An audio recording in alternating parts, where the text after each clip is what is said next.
there are many principles of learning, and a lot of them have to relate to why you learn and how you learn. As per my previous video, you have to care about learning if you want to learn anything in the first place. In this video, I would like to speak about the concepts of learning and the fundamentals that one would need to know before learning anything. Even though I'm not a teacher, I do have the ability to educate, especially when it comes down to educating other students. I would consider the first principle of learning, or rather the first question, as why are you learning in the first place? The common response from students is because I'm forced to, or somebody told me that I have to. These types of responses make me feel bad about what the education system has done to students because they're forcing them to learn not the way that they want to. Nonetheless, it's still possible to educate these people if they only learn using the method that fits them. On the other hand, if your answer is because I love this subject or I want it to be my job, then you're on the right path. But it's very rare when people say this with care. The second principle of learning is in fact the most important follow-up question, which is how do you want to learn in general, which brings me to the topic of different learners.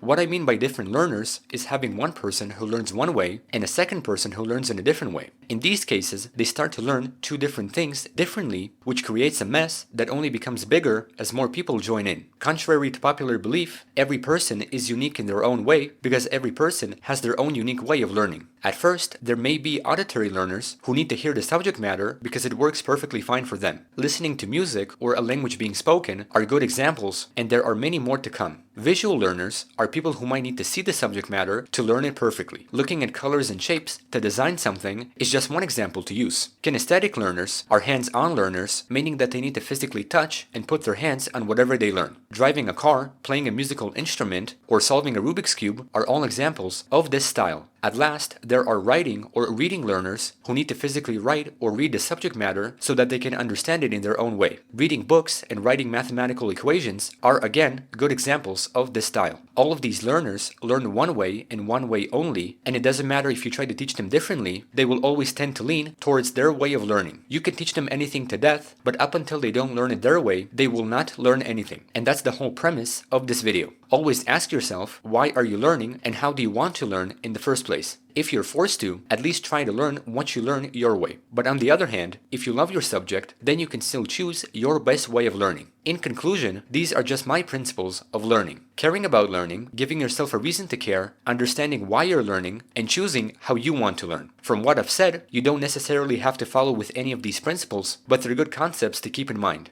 At last, I have a final concept of languages, or learning new languages, and this is something that might not apply to everybody, but it does make up for the majority of people who are interested in learning languages, and that is, they learn it because they want to speak the language. Of course, there may be other people who want to read, write, and or listen to new languages, which is fine, but once again, the main point of learning languages is to speak in them. Now here, I would say that the principles of learning languages start to change when you tell others that you're learning new languages. Whenever I tell people that I'm majoring in Spanish and that I can speak fluent Russian, Hebrew, and English, they all treat me like I'm Superman because they think that learning languages is very hard. I would say that the reason most students think it's hard is because as you get older, you lose perception of concepts in other languages and you tend to lean towards the language that you speak the most. So you think that learning new concepts is impossible, especially when you speak only one language like English. The reason I've brought this up is because ironically, this is how I tend to think whenever I meet students who are oppositely majoring in math or science-based majors. I always think that these subjects are very hard because I don't care about them, similar to how students do not care about languages. I would even say that most people don't care about languages because they think that they don't need them in life. They think that their subject is vital for them, which is a completely perfect thing to think about. There are no flaws with this, but still, there are people who don't acknowledge the principles of learning in these subjects, like languages, and they don't care about them. However, I care about them because I view languages as a necessity in life, unlike math or science. My perspective on languages is that even if kids can freely speak them, so can I, and it's easier than people think. Plus, I love languages in general. However, my perspective changes when I look into any other subject that's not language related. The reason why is because these subjects are only useful to the person who is interested in them. Anybody else but that person would not care about the subject and would not encounter the subject in real life. Personally, I could learn these concepts my way if I wanted to, but I don't care about them because I'm not interested in them, similar to how most students are not interested in languages.